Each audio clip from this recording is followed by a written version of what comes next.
এই পর্যায়ে বক্তব্য নিয়ে আসার জন্য অনুরোধ জানাচ্ছি জনাব সৈয়দ আলম, সাংগঠনিক সম্পাদক, সাংবাদিক ইউনিয়ন, কক্সবাজার।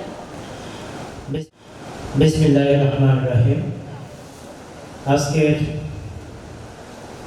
এই সুন্দর অনুষ্ঠানের সম্মানিত সভাপতি, সম্মানিত প্রধান অতিথি, বিশেষ অতিথিবৃন্দ এবং যাদেরকে নিয়ে আজকের এই আয়োজন, সম্মানিত শিক্ষার্থীবৃন্দ, আসসালামু আলাইকুম ওয়া রাহমাতুল্লাহি ওয়া বারাকাতুহু।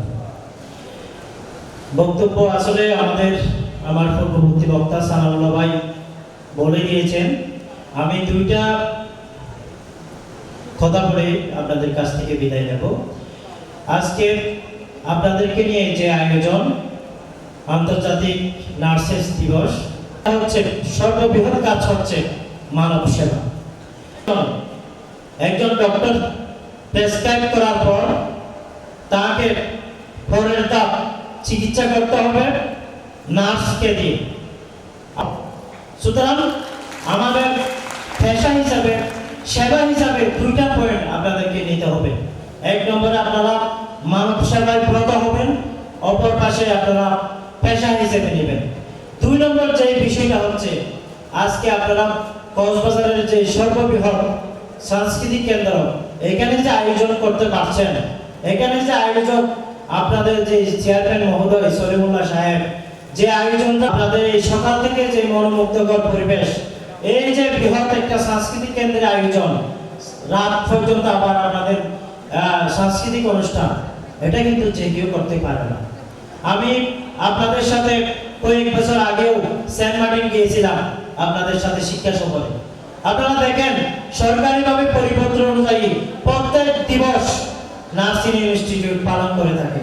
প্রত্যেক আপনি সরকারি কারিকুলাম আপনাদের পালন করে থাকে। এটা কিন্তু যে কেউ পারে না।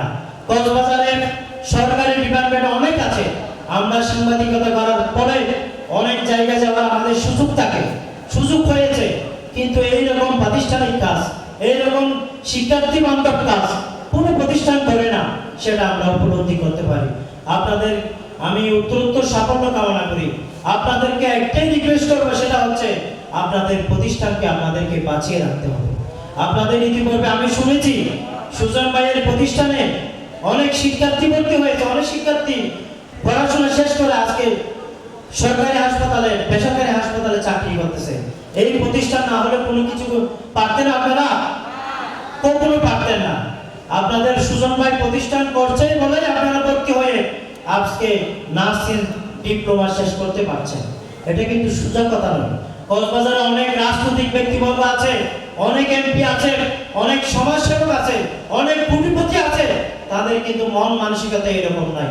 তারা কোনোদিন 2 টাকা ব্যয় করে তারপরে আপনি একটি প্রতিষ্ঠান করবে, একটি হাসপাতাল করবে, একটি মডেল ইনস্টিটিউট করবে, একটি নার্সিং ইনস্টিটিউট করবে, তাদের চিন্তা ধারণা নাই।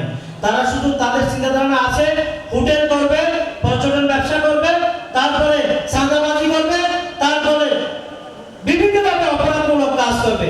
কিন্তু আপনাদের মতো কর্মসংস্থান এবং নিজের ক্যারিয়ার ডেভেলপ করার জন্য যেই চিন্তা ধারণা, সেই চিন্তা ধারণা একমাত্র কার আছে?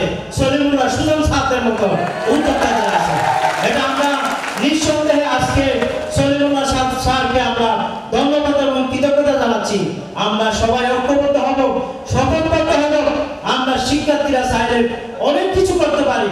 আমরা চাইলে, আপনারা চাইলে হাসপাতালে, বেসরকারি এবং সরকারি হাসপাতাল চাইলে আপনারা কাউকে সেবা বঞ্চিত করতে পারবেন, কাউকে সেবা না দিতে পারবেন, তাহলে ওই কোটিপতিরা এমনি আপনাদের ফায়দা ধরবে, অপরপক্ষে তারা বঞ্চিত হবে চিকিৎসা সেবা থেকে।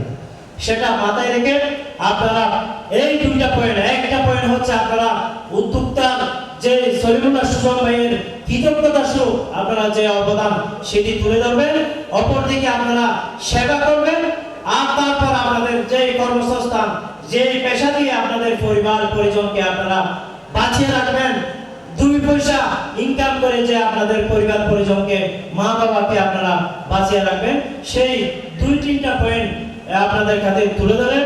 এবং আজকে অনুষ্ঠানে আমাকে আপনাদের সামনে কথা বলার সুযোগ করে দেওয়ার জন্য আপনাদের সম্মানিত চেয়ারম্যান উপদেষ্টা এবং আপনাদের সবাইকে সকল শিক্ষার্থীর প্রতি কৃতজ্ঞতা জানিয়ে আমার বক্তব্য এখানে শেষ করছি। আসসালামু আলাইকুম ওয়া রাহমাতুল্লাহি ওয়া বারাকাতুহু।